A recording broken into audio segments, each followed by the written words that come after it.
Het jy geweet dat die oplossing van arbeidsgeskille kan so ingewikkeld wees soos 'n skaakspel?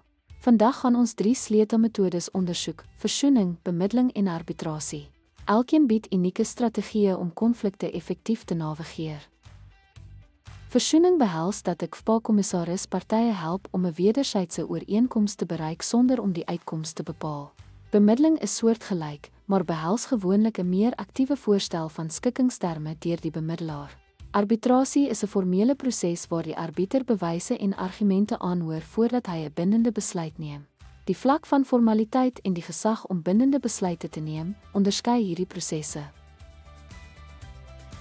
Ten slotte bied elke geskilbeslegtingsmetode verskillende voordele, afhangende van die aard en kompleksiteit van die geskil. Dankie dat u by ons aangesluit het.